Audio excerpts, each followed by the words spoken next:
ఈరోజు భారత రాష్ట్ర సమితి పార్టీ ఆదేశానుసారం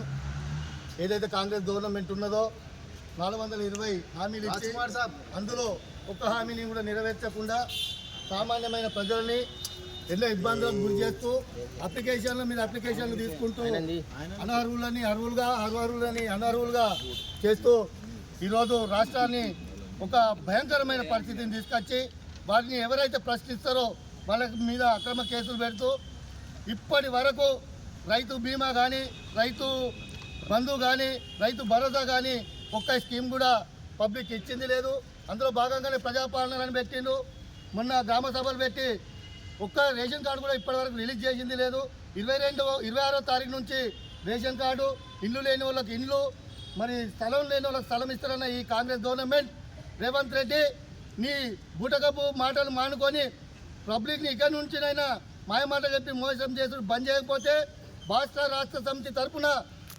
కేసీఆర్ గారి నాయకత్వంలో మేము ప్రతి అడుగడుగున నిన్ను అడ్డుకొని మేము బరాబర్ ప్రశ్నిస్తామని ఈ సందర్భంగా తెలియజేస్తూ కాంగ్రెస్ గవర్నమెంట్ ఫెయిల్ గవర్నమెంట్ 26వ తారీఖు రోజు ఏదైతే రైతులకు కానీ మిగతా లబ్ధిదారులకు టీక్ అని శబ్దం వస్తుందని చెప్పి టీక్ రాలేదు, టక్ రాలేదు, ఛార్జింగ్ మొత్తం అయిపోయి తెలంగాణ రైతులు తెలియకుండా కూడా ₹1 పైసలు పడ్డది లేదు. ఇంకా కూడా సిగ్గు లేకుండా ఏవేవో బూటకం మాటలు చెప్తూ రేపు చేస్తా లేకపోతే ఒక మండలానికి ఇస్తే అంటే ఒక మండలం వాళ్ళే ఓటేసిల్లా, ఒక గ్రామం వాళ్ళే ఓటేసిల్లా, నీకు ఒక వార్డు వాళ్ళే ఓటేసిల్లా. ఈ యావత్ తెలంగాణ ప్రజలు మీకు ఏదైనా వీళ్ళతోటైనా మాకు న్యాయం జరుగుతుంది కావచ్చు, ఇలా మాటలు మాత్రం కోటలు దాటుతాననే ఉద్దేశంతో మీకు ఓట్లేస్తే నిమ్మకు నీరెత్తినట్టు దావాస్కు తిరుక్కుంటా ఢిల్లీకి మూటాలు పంపుకుంటా ఇక్కడ మా రాష్ట్ర నాయకులని అక్రమ కేసులతోటి ఉట్టిగా పరేషాన్ చేసుకునే నీ పాలన నడుస్తాను తప్ప నువ్వు ఇలా సాధించింది ఏం లేదు. ఇకనైనా ఈ బూటకప్పు మాటలు మానుకొని ప్రజల వద్ద పాలన వచ్చి ప్రతి అర్హునికి